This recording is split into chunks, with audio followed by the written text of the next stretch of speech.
So I'm going to talk about robot learning, but it's not just restricted to robots. It's actually more general learning. The focus is going to be heavily on geometric methods. I should say that the opening credits, these gentlemen really deserve all the credit for the work. I'm just a salesman. They did all the work. They are all started as undergrads with me, finished their PhDs, and now at starting their respective careers.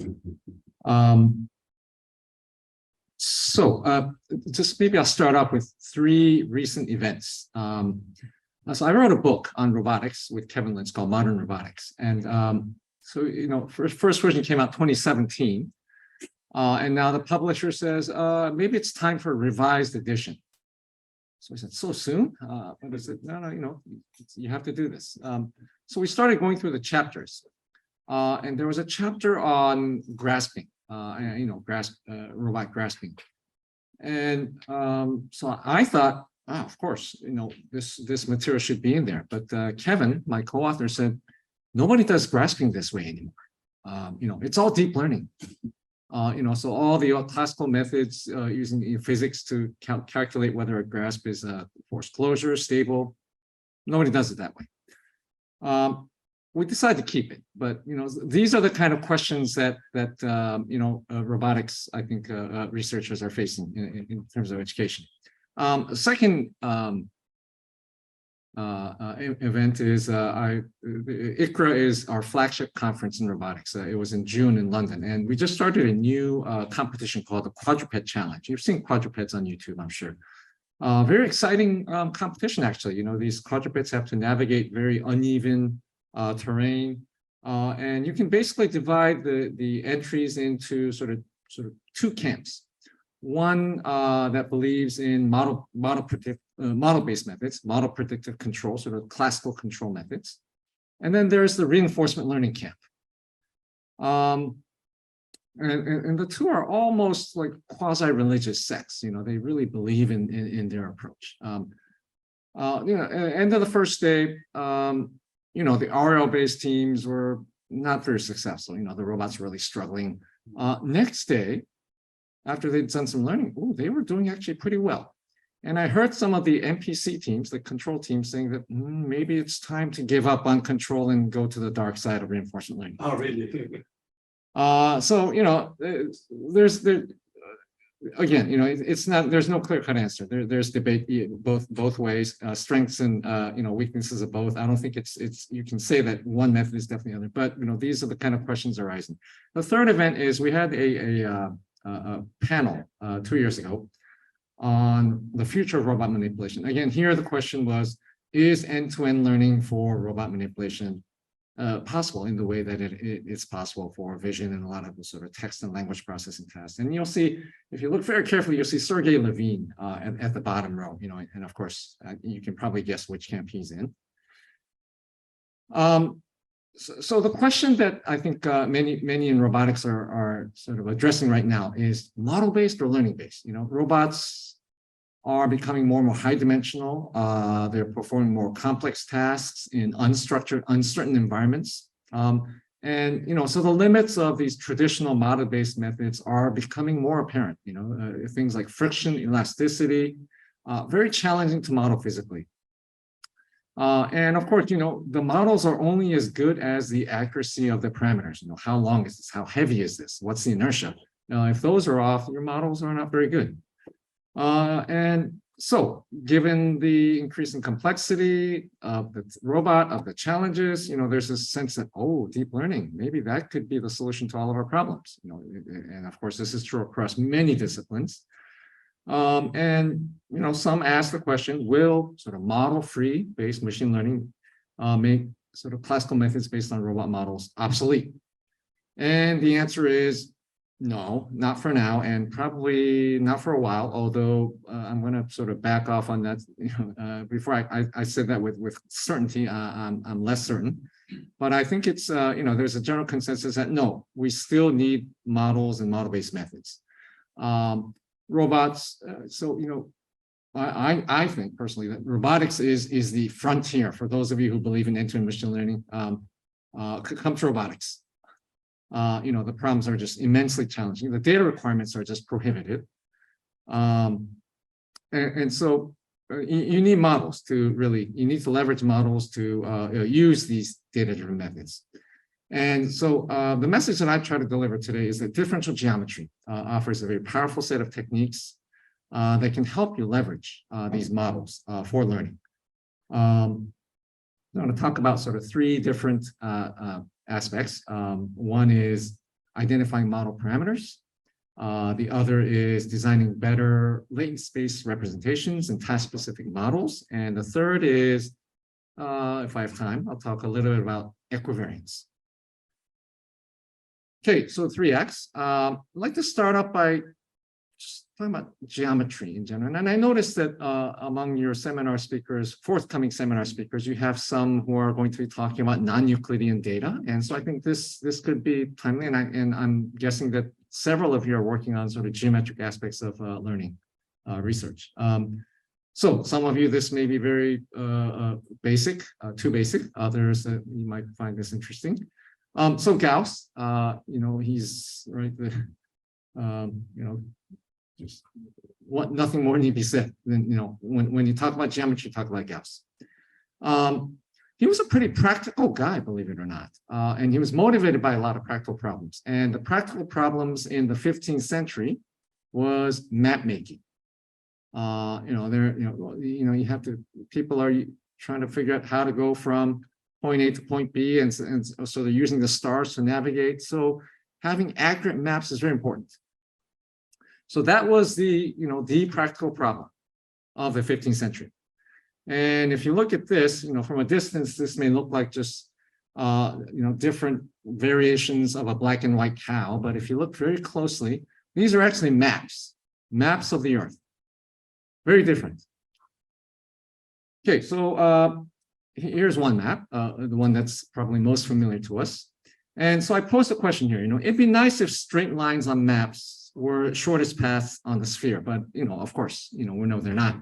And, I've illustrated that, I've drawn a straight line on a flat map from Seoul, where I live, to Boston, where I lived 10 years.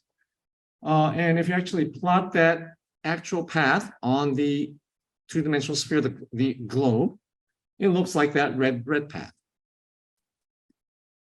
Sorry, so the red path is the actual shortest path if you're flying. And you can see it's very different from the shortest path on the flat map. So that's the problem. And so this is a standard map in they call it the Mercator projection. Okay, so Mercator projections, they're very accurate for countries near the equator, like Brazil, okay? Here's where things can go wrong. Here's Greenland and Africa next to each other. So on the Mercator map, the two, Greenland and Africa, are the same size. But, in reality, of course, Africa is much, much bigger than Greenland. Okay, so why is this? Because the flat map is distorted. So here I've drawn circles, uniform circles on the two-dimensional sphere. And so let's see what these spheres look like when projected to a flat map, the Mercator map. And you see that they're distorted, right? Along the equator, there's no distortion. So those are actual sizes of the circles. But as you move toward the poles, the north and south poles, the circles get bigger and slightly, well, not elongated, but they get bigger. So there's some distortion as you move toward the poles. And this is why Russia looks to be 2 or 3 times the size of US and Canada combined. Actually, maybe larger, okay, when in fact it's not. Okay, so this is what motivated a lot of 15th century mathematicians trying to find, distortion-free maps of the Earth. Okay, and here's some other candidates. Okay, so this is something called the Gall-Peters map. So if you map circles on the sphere and project it to the Gall-Peters map, something like this happens. Okay, and you say, well, this is not much of an improvement. Well, it is a slight bit of an improvement. This doesn't show that it's much of an improvement, but if you look at the areas are right. The area of Africa versus the area of Greenland. relatively, that's about right. Even though, see, Greenland is really squashed. Okay, and here are these circles drawn on this so-called Winkle map. Okay, it's better. It's better. And I'm always just amazed by these highly motivated high school math and science teachers who try to illustrate concepts to their students. And so this is a very passionate educator trying to show to his students that you cannot make flat distortion. You cannot flatten the sphere, basically, right? So he's trying to flatten the two-dimensional sphere and showing it, no, you can't do it. There are wrinkles, there are folds, cannot be done. Okay, and of course, this has to do with the Gaussian curvature, right? Okay, so those of you who have, are familiar with aspects of geometry, David Hilbert wrote this very nice book called Geometry in the Imagination. It's a wonderful sort of intuitive explanation of why the essence of geometry, why it's useful and important. I've taken some just very simple extracted two ideas, well, maybe one idea, and it's the idea of coordinate invariance. So here's a question that I'd like to pose to you. Forget the numbers and the equations, just focus on the circle. And if you look at the circle, you see that I've labeled 3 points, A, B, and C. Okay. And if I ask you, find the average of those 3 points, chances are most of you would probably measure along the circle, right? And you'd say that, okay, see the red dot, which I label the intrinsic mean, is the average. So just, again, measuring angles along the circle, that's what you do. Some of you maybe who have been raised in the Asian educational system, and when you're given questions like this, you always assume everything's a trick question, right? So you look for a clever solution. So you might say, aha, I'm going to find the average of ABC in the XY plane. Okay, and then I've labeled that point. That happens to fall inside the circle, but you say, I'll just project it back to the circle. And that happens to be the purple point there, labeled the extrinsic mean. And the two are different. Okay. Can you say one is better than the other? Well, I think in this case, you can probably make the argument that the measuring angles along the circle is better. But, more general examples, it's not always clear. Okay. So the point is that the result depends on the coordinates that you use to perform the calculations. Okay. And so this is exactly why geometry was invented, to calculate things in a way that doesn't depend on the choice of coordinates. Okay, here's a slightly, maybe a less trivial example. And this is taking the average of two symmetric positive definite matrices. So P0 is one matrix, P1 is the other matrix. Just if I asked you to take the average, without thinking too much about it, I give you 5 seconds. Probably you'd say, oh, I'll just add the 2 and divide by 2. In which case you get the arithmetic mean. But actually, if you think about what symmetric positive definite matrices mean, if you think of them as sort of ellipsoids and volumes and so on, you want the determinants, that the determinants are a measure of area or volume. So you might think, okay, P0 and P1 both have the same area. If you take the determinant, they're both the same. So the average should also have the same area or the determinant. And if you do that, you get a different average of those two matrices. Okay, all right, so that's, again, example of calculations depending on the choice of coordinates. Okay, so now I'm gonna just take you back to maybe high school or maybe first year college when you did calculus on spheres, multidimensional calculus, okay? And just show you how to generalize these ideas. So if you have a curve in three-dimensional space and that curve happens to lie on a sphere, let's call the curve x, y, and z, parameterized with parameter t. I think we all agree that, yes, incremental arc length in Euclidean space is measured in the way I've written there. ds squared is dx squared plus dy squared plus dz squared. But if you want to parameterize the coordinates using, say, spherical coordinates, theta and phi, theta of t, phi of t, then the incremental arc length written in the spherical coordinates that I've chosen looks something like that. And the important thing is to focus on that matrix G that I've written there, sine square phi, and 1 along the diagonal. So in classical differential geometry, this is called the first fundamental form. Again, classical geometry, geometry of surfaces in three-dimensional space, first fundamental form. That matrix G, the first fundamental form, is what's critical to measuring lengths and areas and so on, because once you have that, the length can be measured, right? It's the integral of ds, and you can see that it's just the, right? I've written that. It turns out that just to be the determinant of the matrix G, square root. The area also depends in a fundamental way on the choice of on the matrix G, the area element. Okay, so again, you probably you learned this in high school or first year college math.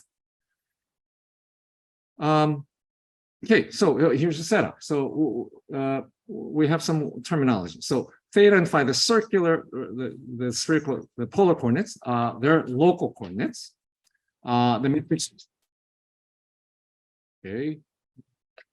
The matrix G is something called the Riemannian metric, first fundamental form, Riemannian metric. A couple notes: other coordinates are possible, right? There are other two parameters you can use to parameterize a sphere. Other choices of Riemannian metric are also possible.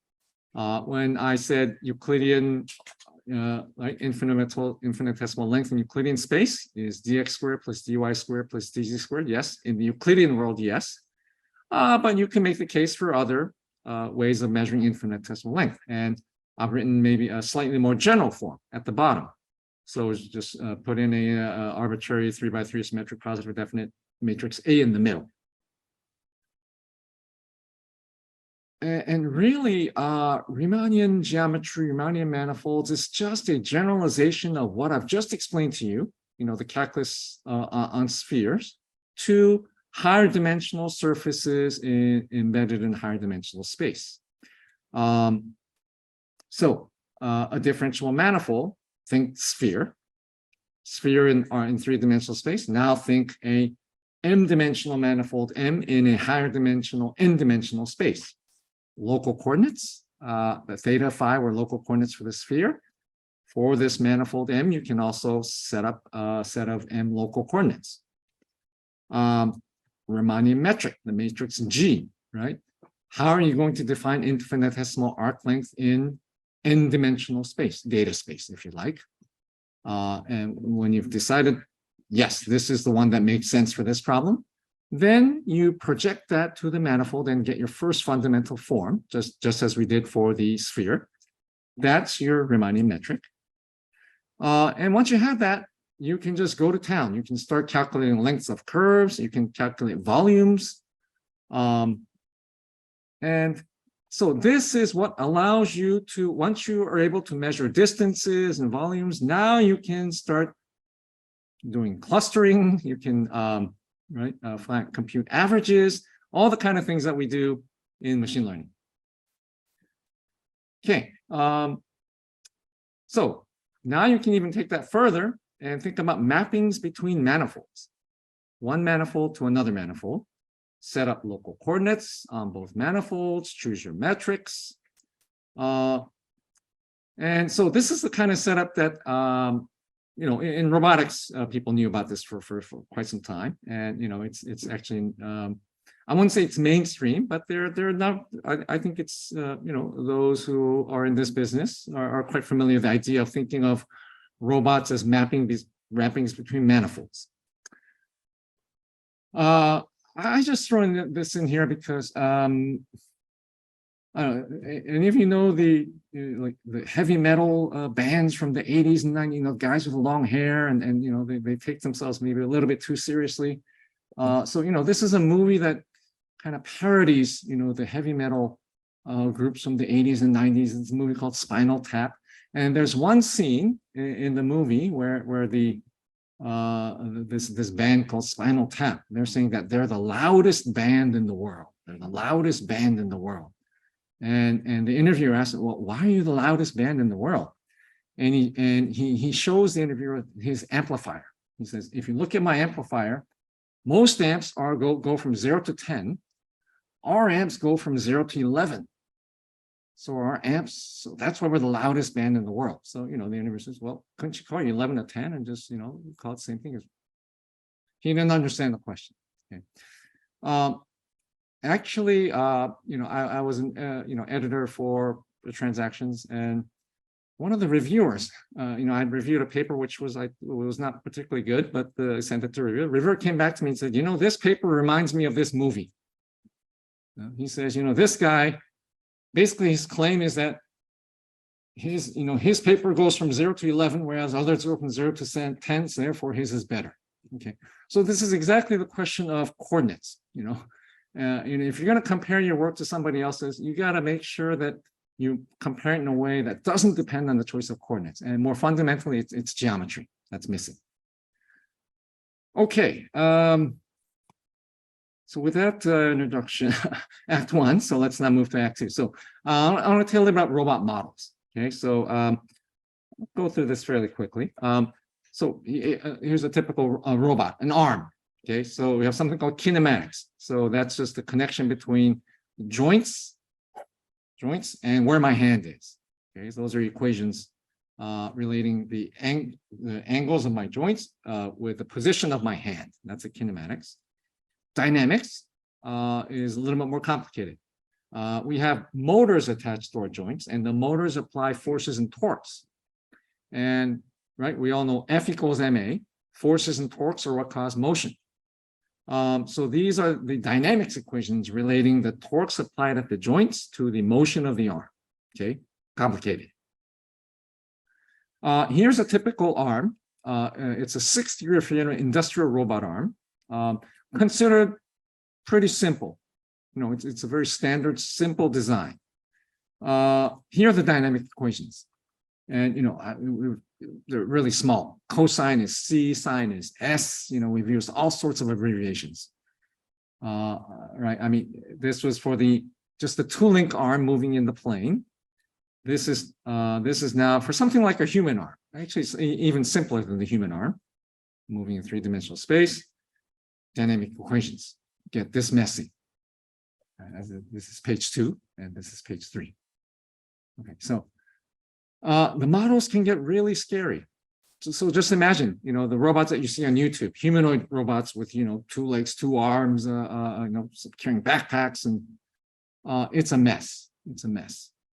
But we have to use these models.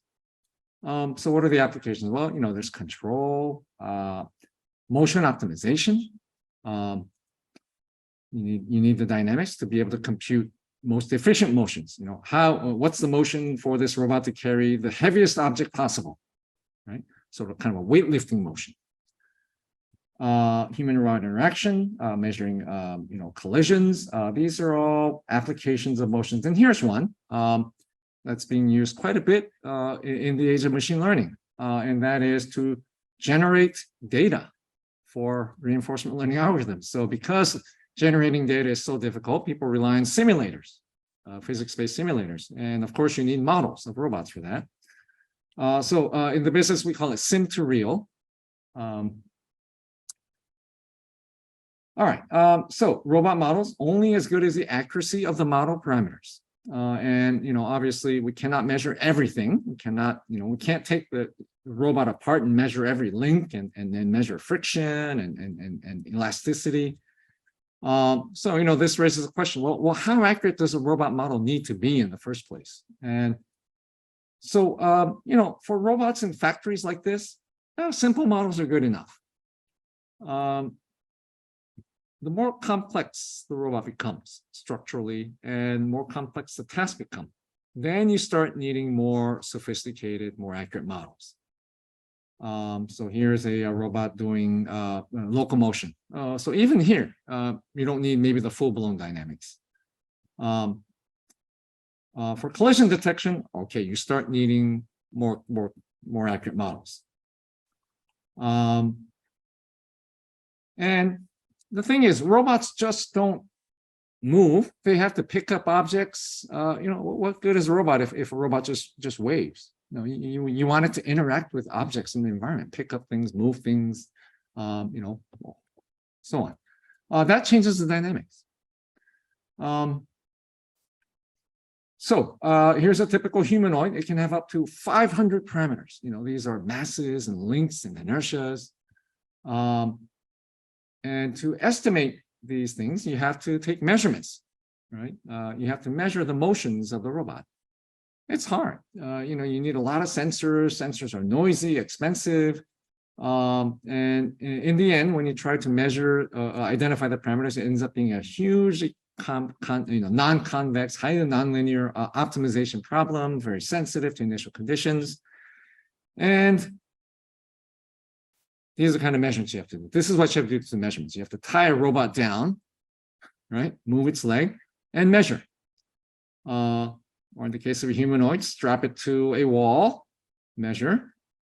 Or in a human, maybe have the human stand on some force pad and do these kind of motions and use whatever tracking mechanism system.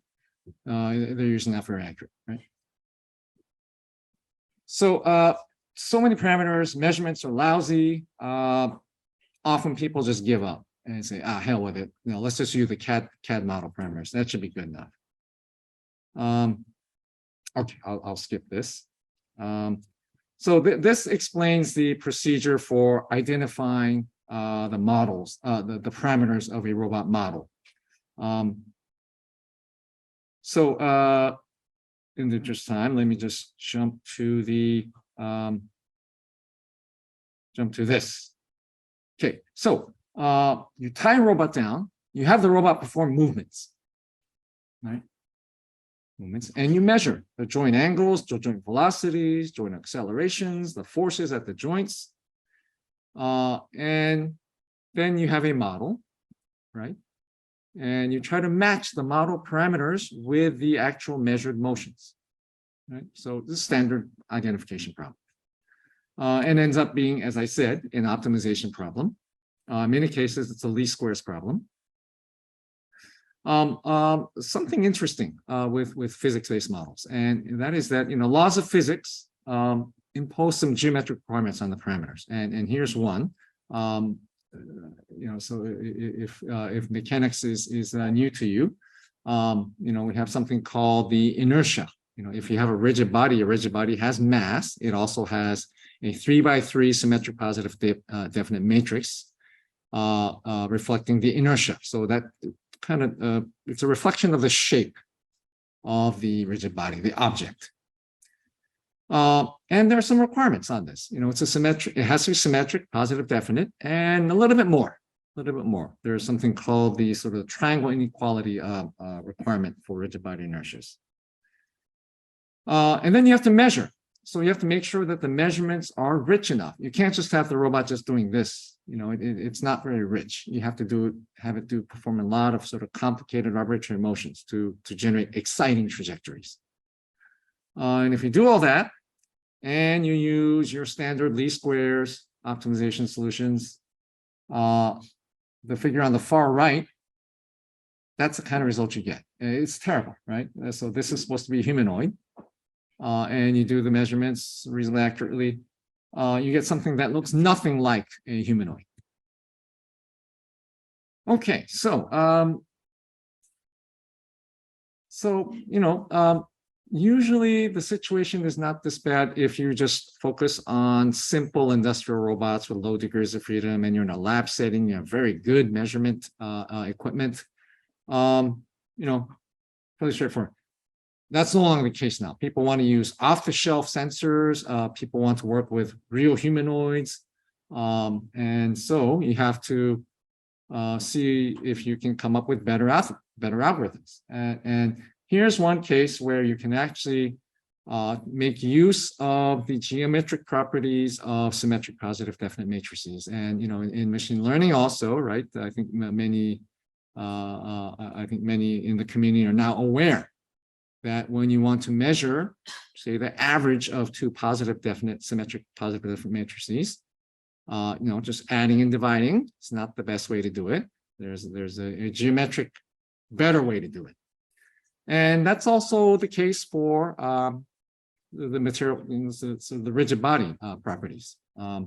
And Patrick Wensing came up with a very nice way of embedding the inertial parameters of a rigid body into a 4x4 symmetric positive definite matrix that also embodies the triangle inequality that I talked about before.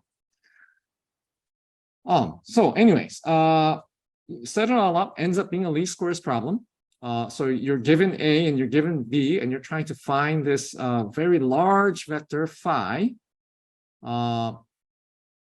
That satisfies as accurately as possible A phi equals B, standard least squares. But now phi has also additional requirements, that these are elements of a set of positive definite matrices, a lot of them, in fact. And so it ends up being something like this. It ends up being a least squares fitting problem in this kind of strange space. So you're given a bunch of hyperplanes, and you're trying to find the point phi, which is closest to each of the hyperplanes in an average sense. Okay. All right. Bottom line, you need a way to measure distances on a set of symmetric positive definite matrices. And so we now go to information geometry. And I think this is something that probably most of you are familiar with, right? The idea of the set of probability distributions forming a manifold, right? So a statistical manifold, right? This is just seminal work by Amari and Nagaoka, the book of 1993, Methods of Information Geometry. Not the most readable book. It's if you've tried. But anyways, so idea is that the set of probability distributions forms a Riemannian manifold, and there's a natural Riemannian metric on this manifold. Let's see. Yeah, there's a natural Riemannian metric on this manifold that you should use when you want to measure the distance between two probability distributions. Amar's book doesn't quite explain in an intuitive way why this is natural, why this, so the word natural comes up a lot in geometry, something like this is natural. Natural means, it's the one you should use, okay, for many reasons. And in the case of Fisher-Riemannian metric, it's the one that's invariant with respect to transformations. So, if you now restrict your focus to, say, Gaussian distributions, for example, then you have a finite dimensional statistical manifold. Or you can even think of neural networks with parameters as these classes of distributions, in which case you can use the ideas of information geometry, and specifically the Fisher information as a natural Riemannian metric to measure distances. Here's I don't know, maybe in your work, you've had the need to measure the distance between two Gaussian distributions. How far is this Gaussian from this Gaussian? It comes up quite a bit, right? So how would you do it? Probably, most people will probably say, okay, I'll just take the difference between the averages, the means, and I'll also measure the distance between the two covariances. Perhaps using the geometric one that I talked about, add the two, and that'll be my distance. And I would then tell you, no, that's not the right way to do it. It's not a good way to do it. Okay. So if you believe in Fisher, the Fisher information as natural metric information geometry, turns out to measure the distance between two Gaussian distributions, you have to solve a set of, you have to find the shortest path on this manifold. And that means solving this pair of differential equations on the bottom. Horrible, nasty, but numerically solvable in some cases. And so here's a case. So the measuring the difference, the distance between two-dimensional Gaussians. Okay, and in fact, so on the very bottom left, you'll see one red circle, and the other one, the sort of the vertically aligned circle, right? I want to measure how far those two Gaussians are from each other, right? So you calculate the shortest path from one Gaussian to the other. And look what it looks like. You notice that the mean follows this kind of parabolic path, and the covariance, right, the ellipsoid, you can see it how the shape varies as it goes from the initial to the final. So in the lower right animation, you can see how the shape varies. Okay, so this is somewhat non-intuitive. But if you believe information geometry and that Fisher information is natural Riemannian metric, that's the shortest path. And I think this is an interesting problem that I thought somebody would work on it, but solving this distance problem is horrible. So it would be nice if we had some approximate formulas, that for calculating the distance between two Gaussians. Anyways, okay, so measuring distances on PN. So if we use a geometric distance on PN, you can do much better. Okay, so that's the point of this. Right, so using standard existing least squares methods, you get something that looks horribly wrong. If you use these geometric methods, even with very noisy sensors, impartial measurements, you get something that looks reasonably like a humanoid. Okay, so so in the middle case, why do you have such disaster? It's because the measurement, the way we're measuring distances between. But still, do you have a constraint that like bodies are attached or something like that? Yeah, you do have the constraint, but when you actually use a real solver, you're actually measuring distances in the sort of Euclidean space, right? And it's very high dimensional, and it just the search algorithm sends you off to there are a lot of local optima. Yeah. A lot of local optima. You get stuck. It's very sensitive to inertial conditions. So that's what happens. Whereas if you use the geometric method, it's more convex, much more stable. Isolated problems which are non-convex in the 3D setting become geometrically convex. Yeah. So I don't want to say that this is I don't think Taeyeon was able to prove that this is a convex problem, but certainly it behaves in a more convex way than the the standard vector space method. Yeah, I think it's certainly plausible. Okay, and there are other applications, adaptive control. I'll just, in the interest of time, maybe just go over this. And generating optimal excitation trajectories. And I told you, how, the kind of motions that you have to perform are important. And, this gives you ideas. Okay, so now we have, geometric methods do help, but it still doesn't completely answer the question. Is it worth the effort? Right? What do the models miss? And there's still a lot missing, right? So, people still struggle with this question. Should we carry on with the sort of model identification methods? How far should we carry on? Or when is it time to just abandon it and let's go to our favorite black box deep learning model, right? Collect as much data as possible and see what can be done. And so my approach, and I think this is one that most in the community share, is that you go as far as you can with physics and mechanics-based models.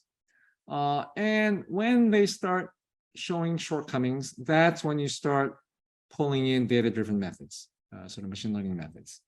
And that seems to work well for me and for... it's more like a pre-training based on a physical model. Yeah, I guess... pre-training, yeah, okay, yeah, I guess that, yeah, you could sort of see it that way, view it that way. For example, instead of using these physics-based dynamic models, some people use these Gaussian process dynamical models, these generic dynamical models.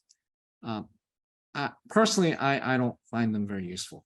I find it more useful to use sort of classical Newtonian physics, mass inertia-based models, and use those to identify the parameters best you can, And then, you miss things like friction and elasticity, deformations.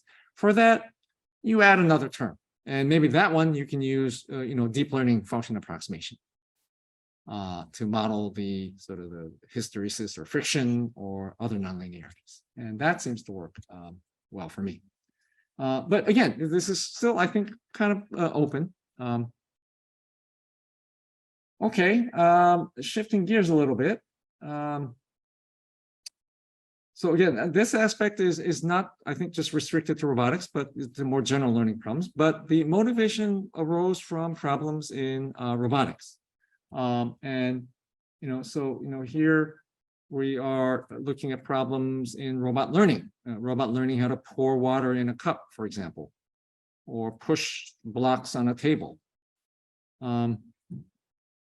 So a lot of this, right? A lot of the data that we collect in robotics in general is very high dimensional.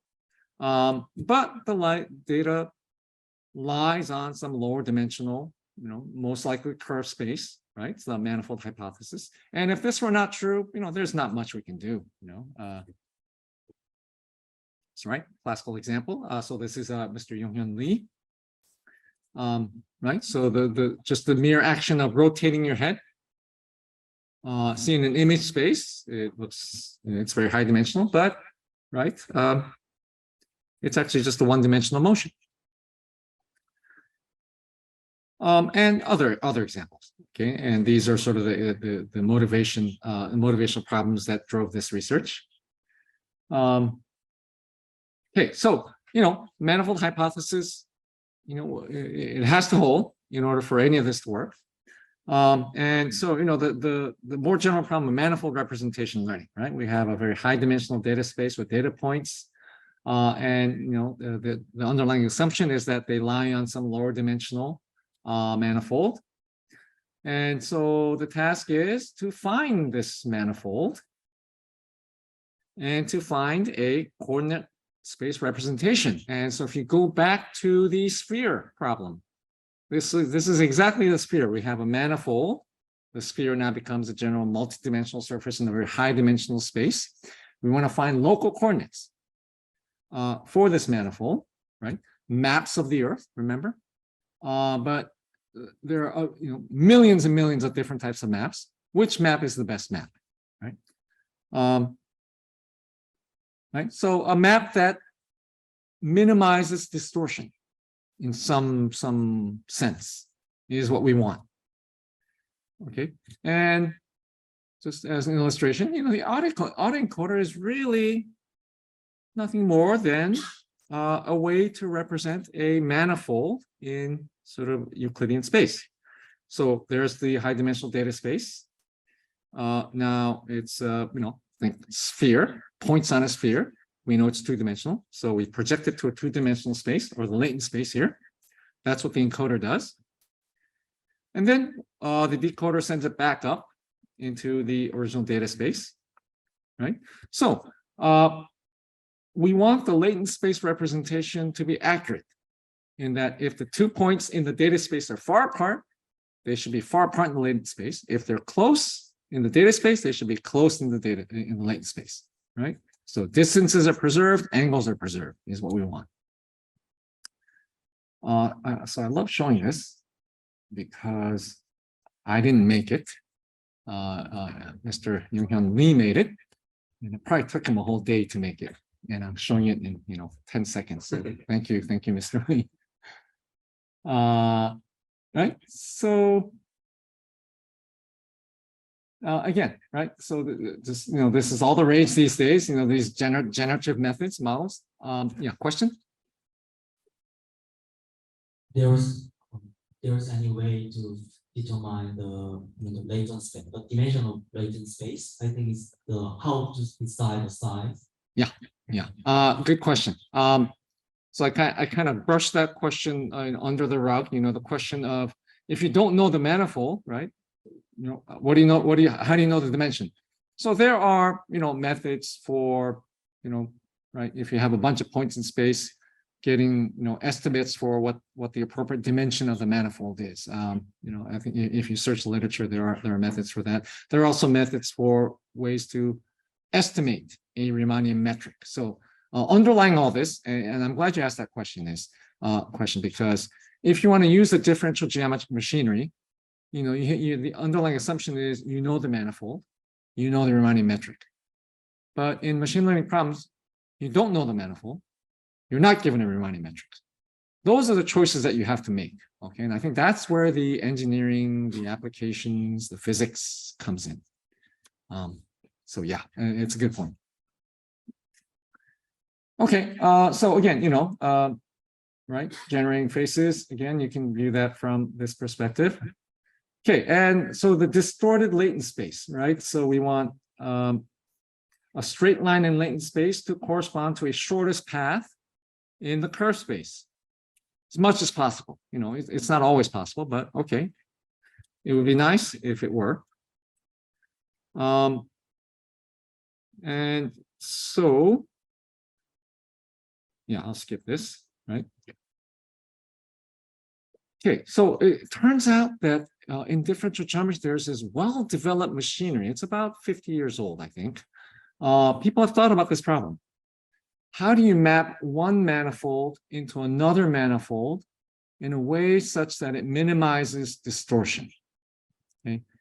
And if you think about it, a lot of problems in machine learning, data science, engineering, just the world, you're always trying to fit two things that don't really fit into each other, right?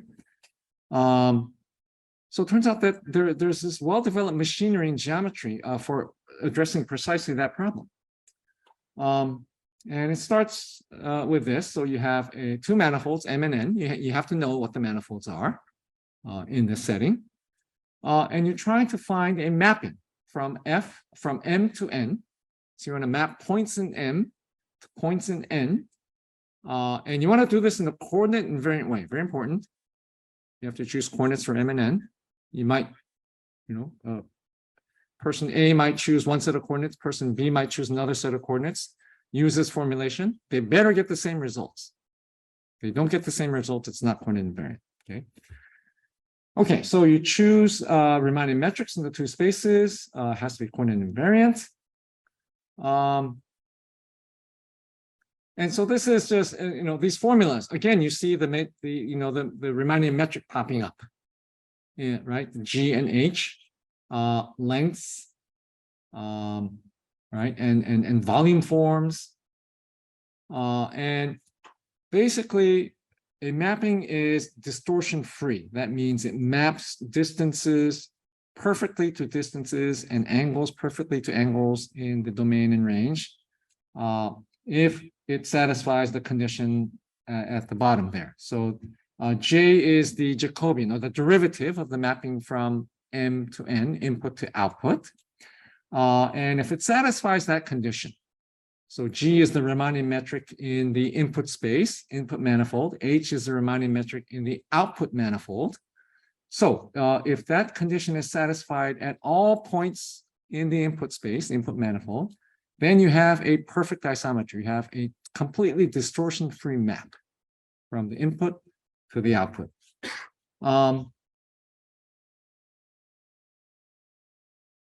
So you can actually, so this is the sort of the machinery. I won't go into all the details here, but it involves, looking at the sort of the symmetric, the characteristic values of this right, taking the principal values of J transpose H J minus lambda G, and then taking symmetric functions of that. That guarantees coordinate invariance. Okay.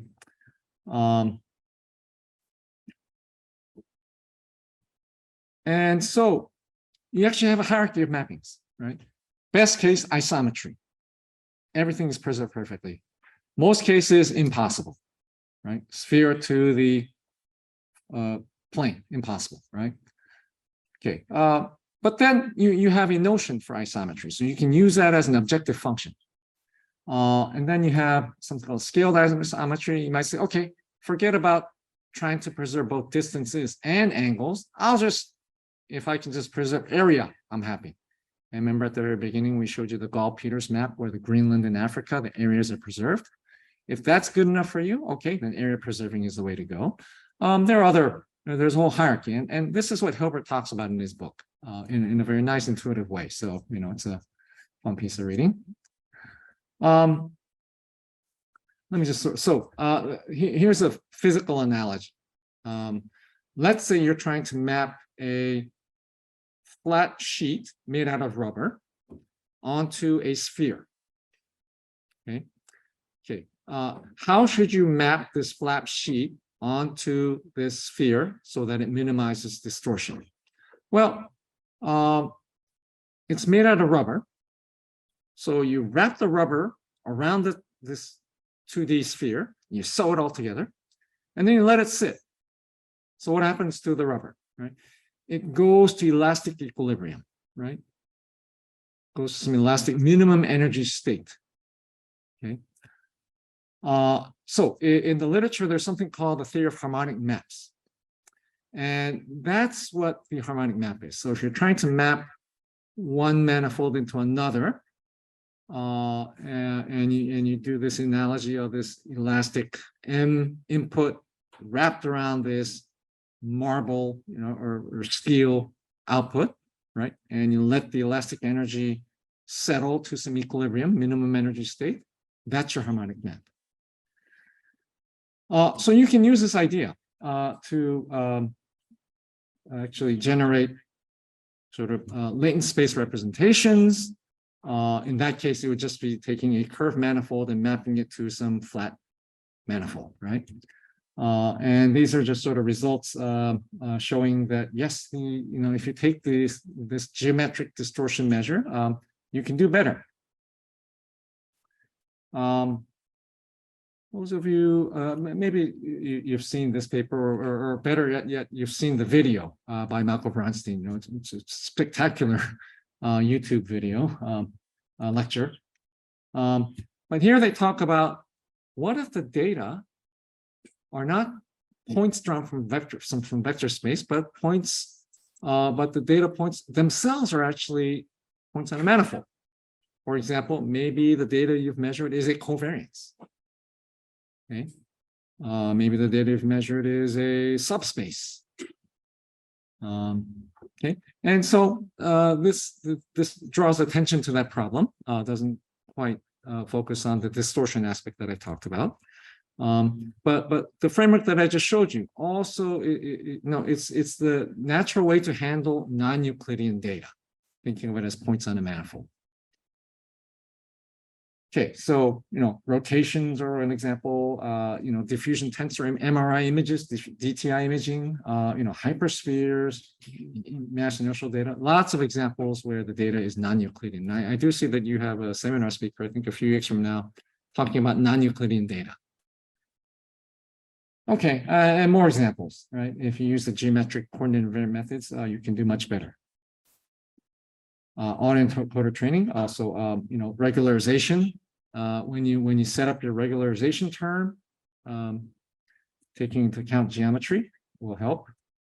Yeah, the details are in these papers. This is an ICLR 2022 paper. Skip that. Okay, I think I need to speed up here. Okay, last part, and this part actually, it turns out it's going to be fairly quick because I'll tell you. Let me tell you the results. Right? Okay, so why does CNN work so well? And of course, CNNs are, if you're on the transformer bandwagon now, right? CNNs are irrelevant, but I think people agree. Oh, it's because of shift invariance. Right, that's what you learn in a standard classroom. And turns out that a lot of problems in robot learning, right, especially those based on vision-based manipulation, image-based manipulation, require this notion of invariance, or more precisely equivariance. Right. So I'll address some of these problems. So here's a sort of a pushing problem. So what you're doing is you're given scene 1, scene 2, and you want to go from scene 1 to scene 2, and the robot has to figure out, what do I have to do to change scene 1 into scene 2. Okay.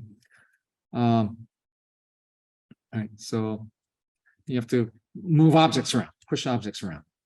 Okay.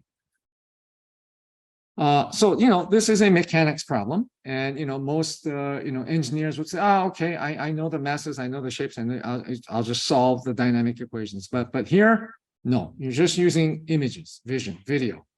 Okay, so no mechanics allowed. So that's what makes this problem, I guess, is more sort of learning centric. And again,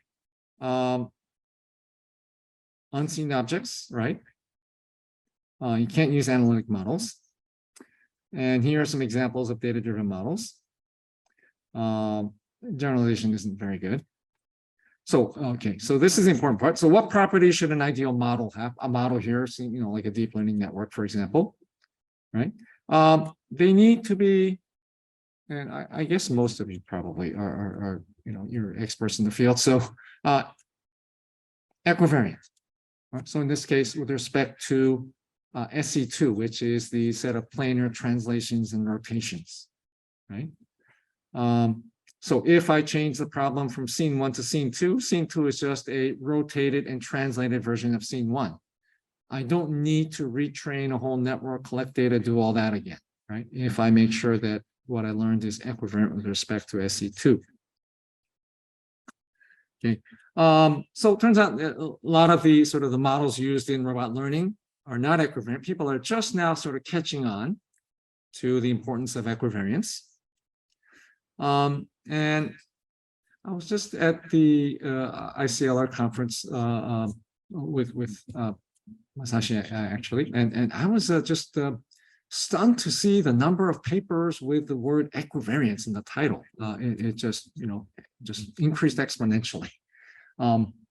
But we do need a way to construct equivariant models for arbitrary symmetry groups in a quick and easy way. Okay, and so this is work that Young-Hyun Lee and a few others came up with. So I think the idea of equivariance, just a generalization of shift invariance or shift equivariance to more general, right, groups. So turns out there's actually a quick and dirty way to take any mapping and turn it into an equivariant mapping. So it'll left, be any model, neural network model. So if you can take that model and you have some given group G that you want it to be equivariant with, then if you can set up this model, turns out this is equivariant with respect to the chosen group. Simple. Okay. And again, right, this arose from the need to generate sort of SE2 equivariant, vision manipulation plans. So that's sort of a quick and dirty way to turn any model into an equivariant model. There may be more efficient ways, but that's not the point. Turns out, so we submitted this paper to NeurIPS, and we just got the reviews back a few days ago saying that, oh, nice idea. Oh, by the way, this was published in ICML 2023 last week. And so we checked, and yeah, turns out, so yeah, there was a paper published, so we found out about it, so we said, thank you, we'll move on. Anyway, so concluding remarks. So takeaways, just what I wanted to tell you was that geometry, really, I think many of it sort of the fundamental problems in learning and data science, at its core are very geometric in nature, and this is not just robotics, but I think general learning problems. And the idea of group equivariance is becoming more and more important. I think people are paying a lot of attention to it. And so I hope the three case studies that I showed you will motivate you to maybe take a look at these geometric methods, both for a research topic and also maybe as tools for your own work. So with that, I'd like to conclude. Thank you. Thank you very much. Yeah, I completely agree with you that the group equivariances nowadays are kind of frontier of deep learning results and quite competitive nowadays. Yeah. So I have actually a question about the second part and third part. In the second part, if I understood it correctly, you have some physical model, control theory model, and based on that, you can define geometry. But in the third part, it's more data-driven. You have a lot of data. From data, you want to somehow recover the manifold structure. But can you somehow combine these two? Because in the third part, it's completely data-driven, but you can't really encode our prior knowledge as a geometric structure. But we may have some knowledge also in the data-driven sense. Then can we somehow utilize both of them? Oh, okay. So the second part that you're referring to, you're talking about the model identification using geometric methods. The third, so these are not the same topic, but in high level. Yes, they are. Yeah, you're right. So is there a way to leverage one for the other? I think so. In some sense, we kind of do a little bit, because in the third part, in the data-driven part, we're sort of taking advantage of some of the geometric, in many cases, the data is non-Euclidean. So we do take advantage of the geometric properties in collecting the data and pre-processing the data. But usually in the third case, we just use nearest neighbor graph. Yeah. Maybe that's not strong enough to encode our knowledge. So I think I don't know if this answers the heart of your question, but right. When people see the geometric framework, they go, "Oh, nice! The manifold, metric, geometry, coordinate invariance is guaranteed, all that. Problem solved." But actually, what I found is that you don't know the metric, you don't know the manifold, you don't know the dimension of the manifold, the latent space. What should it be? So these are some of the more practical, I think, engineering challenges. And in fact, I think that's the hard part. That's the hard part, because the other stuff, the Riemannian framework, it's all there, guaranteed coordinate invariant. Of course, computationally, it's horrible. So finding efficient, approximate ways to do the calculations is an important challenge. That's my another question. Can you have a stochastic version of this kind of optimization geometric method? So stochastic approximation. I guess you're in the sense of sort of Monte Carlo type kind of. Or just with mini batch gradient descent or something. So I think I haven't really thought too much about the stochastic aspect of it, but nowadays handling millions of data points at the same time is not really possible. We just want to optimize with a small subset of data. So then, because then you start getting into probability distributions and stochastic processes on manifolds, and of course the machinery is there, but that's horribly the computation is really messy, right? How do you define Brownian motion on a manifold? What's a normal distribution on a manifold, for example? So these are kind of questions that and you have to do it in a computationally efficient way. So these are some of the practical challenges, but I do see a lot of work in that area, taking sort of these stochastic ideas and putting them on curve spaces like manifolds. So if you work with a Riemannian metric, for example, you need a big matrix, number of parameters by number of parameters. Like in the robotics example you have, how did you handle such a big matrix in optimization? So we just handled it. In the robotics problem that we addressed. Right. So N is the number of links in a robot. So, typical arm, you have 6 or 7 links, right? So, and for each link, there are maybe 10 parameters, 10 or so parameters. So, doable. But once you start getting to humanoids with more links, then you have to start thinking about all right, maybe we should not model all 7 links, but just maybe approximate it using the smaller set of links or something simpler. So I see. Yeah. So then other questions? So I have questions about the. Thank you. Thank you for the great talk. I have questions about the different reminding batches because we know that reminding batch is not really correct for Manifold. So for example, you have been using this visual geometry on the set of Gaussian for the distributions and also the corresponding affine variant reminding batch on the set of SPD batches. We have a lot of other. For example, the Gaussian we have the remaining metric corresponding to the sign distance coming from optimal transport. Have you ever tried this optimal transport approach with the sign distance visual? No, I haven't. In fact, yeah, I haven't thought much about the Wasserstein metric. I mean, I'm somewhat familiar with the optimal transport problem. Yeah, but I looked at it and it just, the first thought that occurred to me is that, I wonder if there's a connection between that and sort of this harmonic mapping idea, of mapping one curve space into another space, one distribution into another distribution. It actually has, I think, a more natural kind of because of mapping actually from one focus to another than the visual boundary. It has a different interpretation. Yeah. But yeah. It has fewer invariances, so it might be a problem. The invariances, the visual boundary has a lot more invariances. So, but I think it will be interesting actually maybe to explore.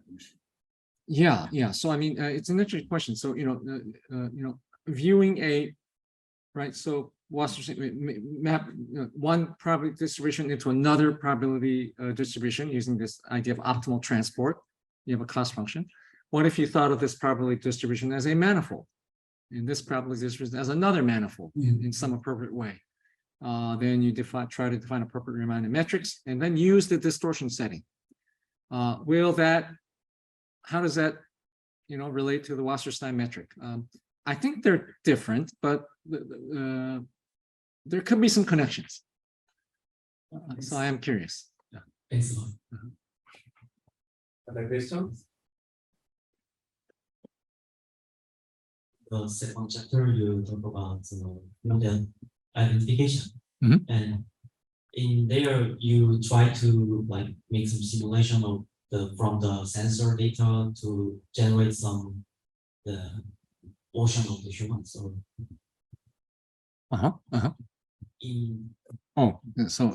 is that your question? What I did? Yeah. Can I see the sure. Let me vector space and the space of the human moving? I have this way too many slides here. Yeah. Did you want this or this? Or? Yeah. In there, you try to simulate based on the data obtained from the sensors that humans moving. Oh no, these are actually no simulations. They're actually actual measurements of humans moving. So in this case, we have a human standing on this I guess Wii platform, and we use those RGBD cameras to actually track the motion of the human. So based on that, we're measuring the motion of the human and then trying to estimate how heavy how heavy are the arms, what are the link dimensions. And so, right. So we model the human as this consistent multiple bodies linked to each other. And if you use the geometric method to estimate the masses and inertias of the humanoid using geometric methods, you get something that looks more humanoid than what you see in the middle. So in existing vector space method, they just utilize some multiply by Jacobian or inverse kinematics or something like that. Yeah, it's the same problem. So basically, it's the same optimization problem. Sorry. Yeah. Okay. So right. So okay. Let me see. Yeah. So So it's the same optimization problem. Given A, given B, find phi that's the best fit to A phi equals B. And of course, phi has to satisfy a bunch of sort of positive, symmetric, positive, definite conditions. So if you just, do A phi minus B norm squared, minimize that, subject to phi satisfying all these constraints, you get that bad solution in the middle. Whereas if you don't use A phi minus B norm squared, but use the distance, right? This different distance function, then you get much better results. Yeah, so it's a different objective function. And it also made the optimization more efficient or more. I think it becomes more convex. Yeah, becomes more, yeah. Before it's lots of local minima, and it's very yeah.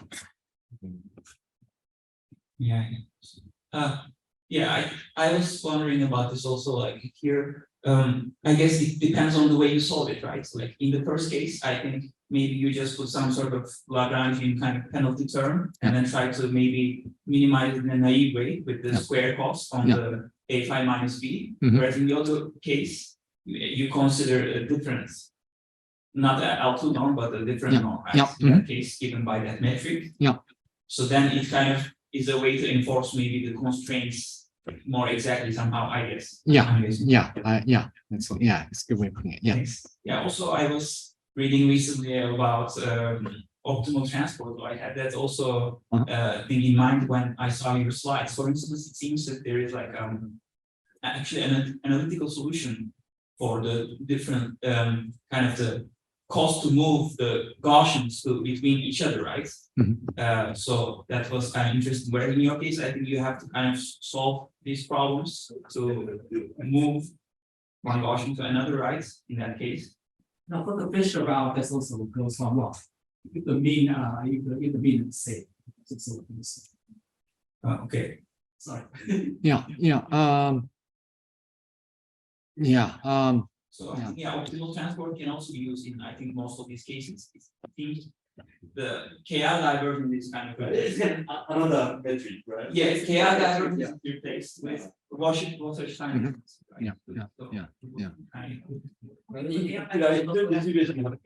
Different support. Right. So I mean, KI divergence, people know this already, but it's not a proper distance metric. Right. I mean, it doesn't. So there's that issue. Using the Wasserstein metric, the optimal transport idea instead of this distortion idea, to measure, how to fit one curve space to another curve space. I think the different, but some related in some ways, right? So you're actually physically moving these particles, so the center of mass, things like that come up. I think it's an interesting topic worth exploring further. Okay, so any question from online response? Okay, then please join me to thank Frank again for the great talk. Okay, great. Yeah, thank you very much.